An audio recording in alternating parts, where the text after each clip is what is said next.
Why U.S. education fails to teach mathematics. The psychology of mathematics implications for curriculum reform. From the very beginning of schooling, a child's mathematical education is of great importance, for it is at this time that children have yet to learn to hate mathematics. Unfortunately, an 88 poll has shown that as many as 4 in Americans said they hated mathematics in school. Why do so many Americans hate mathematics? The author believes that the answer is simple. Mathematics education curricula in the U.S. are not in line with how psychology tells us the brain learns mathematics. To begin, it is important to define what is meant by U.S. mathematics education curricula. Mathematics curricula in the U.S. are not controlled at the national level, but at the state level. As such, mathematics curricula vary from state to state and indeed from district to district as state mandates leave room for flexibility of implementation of curricula. However, the National Council of Teachers of Mathematics (NCTM) does attempt to define national standards which have been highly influential on curricula. For the purposes of simplification, this paper will only address those mathematics standards put forth by NCTM. NCTM attempts to put forward standards which will provide students with a mathematics education that will enable them to be competitive in the global job market. The goals of NCTM, however, have yet to be met. Our understandings from the domain of the psychology of mathematics point out a number of ways in which the NCTM standards fail in achieving their goal. NCTM standards are updated from time to time but are not updated frequently enough. Their standards were first published in 1989 with their most recent update published in 2000. Unfortunately, this makes the current standards 10 years old and the domain of the psychology of mathematics has grown in this time. This necessarily makes the current standard in need of revision, something NCTM is not only aware of but currently pursuing. However, in the meantime, millions of American children are receiving an antiquated education while policymakers devise a new standard. Also, even if NCTM does update their standard, it is not necessarily the case that they will take into account all of the implications of our modern understanding of the psychology of mathematics. NCTM standards do not have a track record of leading to competitive outcomes. After 21 years, America still lags behind other developed nations in mathematics education with a global rank of 27 MC12. Also, California, which was the first to adopt NCTM standards, was also the first to go off of the standard as it did not provide the outcomes they sought. The current NCTM standard is constructionist. Constructionism is an educational philosophy that holds students create models of the world around them based on the environment they are in. The standard is constructionist because it states the belief that if one creates the right environment for children, what Seymour Papert, whose work is cited by NCTM, calls mathlum, they will learn mathematics like they learn language. But what anyone who is familiar with both the modern psychology of linguistics and the psychology of mathematics would see clearly is that humans are endowed at birth with a great deal of language acquisition ability, which is not the case for mathematics. For example, children who are raised without language will invent their own fully functional language with many of the same constructs as modern languages tinker. Now, it is the case that children are born with some primitive natural mathematical ability, such as the ability to differentiate between 1, 2, or 3 objects. However, they are not born with a natural disposition for learning Euclid's elements or calculus. The idea that one can simply submerge a child into a mathematically enriched environment and that this will lead this child to spontaneously and independently discover all the relevant algorithms that humanity has painstakingly found over the ages is like expecting children taken to a library for one class period per school day to spontaneously and independently recreate the complete works of Shakespeare or Aristotle. It is insane. The whole reason humans have become the dominant species on this planet is because they have the ability to speak and thus transfer knowledge from one generation to the next. To deny children the lessons of the past and simply expect them to figure it out for themselves is to deny children what it means to be human. The NCTM standard is the art of teaching without teaching. Further implementations of the NCTM standards encourage a shallow coverage of material by requiring too many topics to be covered in a given year. This is perhaps the single most important criticism of the NCTM standard as cognitive psychology. Forgetting curves demonstrate that humans retain little information when it is presented to them at a superficial level as opposed to a deep meaningful level. That is to say, the probability that you will remember information changes based on how you process information you are presented with.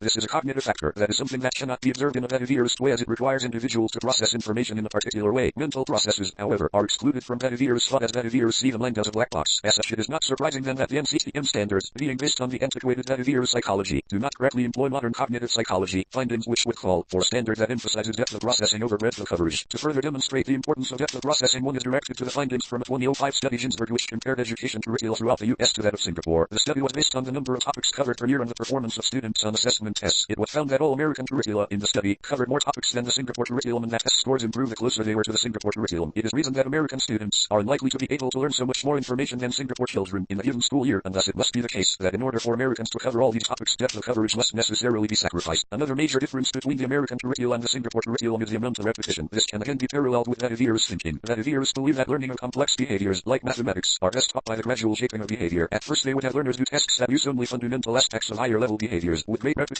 and the gradual addition of ever more complex behaviors to the currently conditioned behavior, they would hope to condition the learner into being able to do the desired task. This idea of gradually increasing the complexity of the mathematical concept over time is indeed central to NCTM standard. The problem with this method is that students are seen as lab animals who lack minds. They are required to do tasks and their behavior is to be shaped over time using repetition. This is not what modern psychology endorses. Again, students should be taught mathematics to mastery so that repetition is unnecessary. With mastery, students would understand the material the first time around so they would be able to recall the required information later. This would enable them to spiral upwards as it is referred to in the Singapore curriculum. The NCTM standard does use the term spiraling upward, but in practice their standard does no such thing. To be fair, the NCTM standard does state in its learning principle, the fourth of 5 principles, that learning should be done so students understand the material. Again, however, in practice their curriculum does not allow for such learning to take place owing to the large number of topics required to be covered, which itself is in part due to their requirement that certain topics be covered every year from 1st grade to 12th. A list of these topics include algebra, geometry, measurement, data analysis, and probability. National Council of Teachers of Mathematics. The idea that students should be required to learn algebra in 1st grade is often heavily criticized. For an understanding of algebra required first an understanding of more basic concepts such as addition, subtraction, multiplication, and division, to name a few. As such, algebraic understanding is beyond the comprehension ability of 1st grade students who have yet to learn these fundamental concepts. Another reason U.S. mathematics education standards fail is that teachers are not held to standards as high as their counterparts in Singapore. In the U.S., mathematics education majors have the lowest mathematics SAT scores of all majors. Ginsburg. Granted, those individuals who actually make it into college are still above the national average, as about half of individuals do not even attend college. Henry, but this still does not seem to be the ideal strategy for bringing improvements in mathematics education. Perhaps if the U.S. employed the same system of rewards used in Singapore that of paying teachers more if they performed better in mathematics in the past, then perhaps mathematics education would attract more talent. Also, it was found that the difficulty of the teacher certification examinations for mathematics teachers was below the difficulty of the 6th grade Singapore exam. Ginsburg. Clearly, the U.S. standard does not set the bar very high, and in fact, when some U.S. teachers were required to teach the Singapore curricula, they realized themselves that they really do not understand mathematics. Ginsburg. It does not take a thorough understanding of the domain of psychology to see that if the teachers don't understand mathematics, they aren't going to be able to pass an understanding of mathematics on to their students. There are several aspects in which the psychology of mathematics does support NCTM standards.